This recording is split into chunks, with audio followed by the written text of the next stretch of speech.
प्रेम से बोलो जय श्री कृष्ण। अक्रूर जी बाहर बड़े प्रसन्न हुए। मैया यशोदा ने अपने हाथों से भोग प्रसाद बनाया।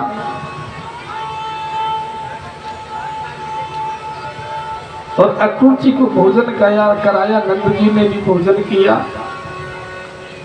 और जब भोजन आदि से वो निवृत्त हो गए तो नंद जी पूछने लगे, कहो अक्रूर जी कैसे आना हुआ? अक्रूर जी ने कहा, देखो नंद जी, कल मथुरा में बहुत बड़ा मेला है, धनुष यज्ञ है। कंस महाराज ने मथुरा की शोभा को बहुत अच्छी तरह चमकाया है। मथुरा की शोभा दिखाने के लिए मैं कृष्ण बलराम को लेने आया हूँ। 1-2 दिन घुमाऊंगा और फिर इनको वापस वृंदावन कर जाऊंगा। इतनी बात सुनती मैं यशोदा भोजन करने के लिए बैठी थी।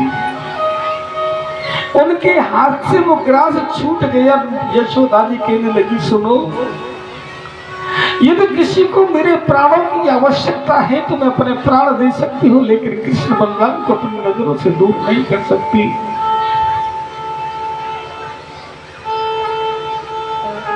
एक बात बोलूं भक्तों, पुत्र को पात्र हो सकता लेकिन माता कभी कमाती नहीं हो सकती। बेटा पढ़ लिख करके जब ड्यूटी पर जाता है, ड्यूटी ज्वाइन करता है, स्टेशन तक माता पिता से विदा करने के लिए जाते हैं। बेटा जाकर के गम से सीट पर बैठ जाता है खुशी होते होते। लेकिन जिस वक्त माता पिता से विदा करते उस वक्त उसके माँ के हृदय को देखो कि उसके हृदय पर क्या बीतती होगी, वो एक माँ ही जान सकती है। बेटा चाय नाश्ता भोजन आप तो सब कुछ करेगा, रास्ते में माता बार बार उसे पूछेगी, बेटा आपने कुछ खाया? बेटा आपने चाय पी? ओहो, मैंने तुम्हारे लिए पराठे बना के रखे थे, वो तुमने खाए कि नहीं? लेकिन बेटा एक ही भी बार माँ से ये नहीं पूछ सकता कि माँ तुमने भोजन किया कि नहीं। जब तक पुत्र अपने ठिकाने पर नहीं पहुंच जाता तब तक माँ जलपान भी ग्रहण नहीं करती। उसकी यादों में आंसू बहती रहती है। और जब वही पुत्र वही बेटा यदि माता पिता से दुर्वचन बोलने लगे तो उसके माता पिता के हृदय पर क्या बीतती होगी, वो एक माता पिता ही जानते हैं। एक बात और आपको बता दो कि जिस वक्त माता पुत्र या पुत्री को जन्म देते हैं, पुत्र पुत्री का तो जन्म होता है बाद में, लेकिन उसी वक्त माँ का भी दूसरा जन्म होता है। मैंने अपनी आंखों से देखा,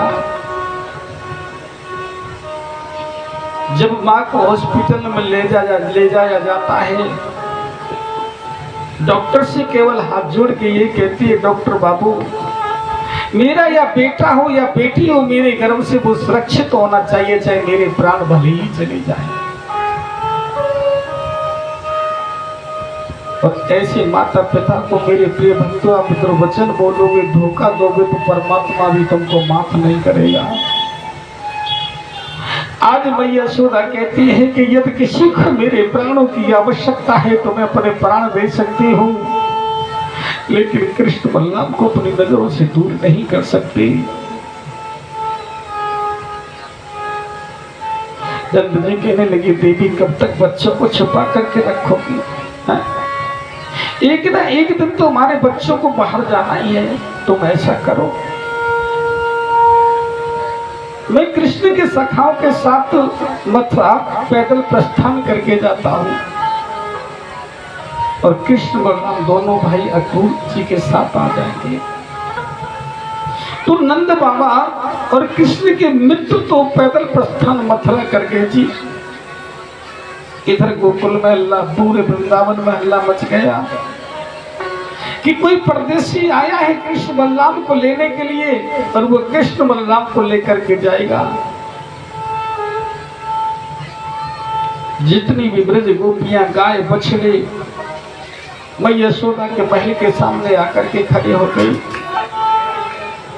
और जैसे ही मैया यशोदा ने प्रथम द्वार को खोला तो लाखों गोपियां खड़ी हैं, ब्रज गोपियां खड़ी हैं, उनके मध्य में किशोरी राधा भी खड़ी हैं और कृष्ण बलराम रथ में बैठकर जाने को तैयार हुए तो ब्रज गोपियां कृष्ण से कहने लगी, हे गोपाल,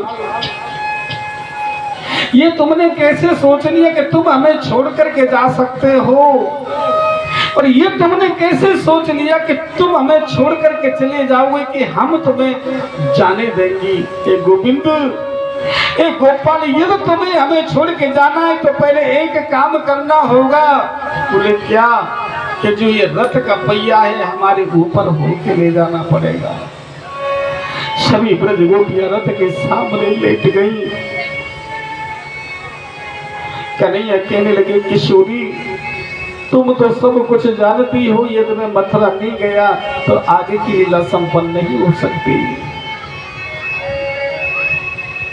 रथ में बैठ करके कन्हैया जाने लगे। जो मैं सजान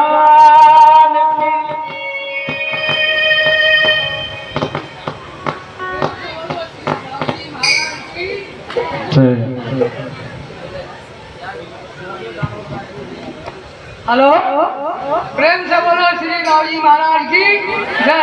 आज में कुछ अन्नदाताओं की सूची है। 500 रुपए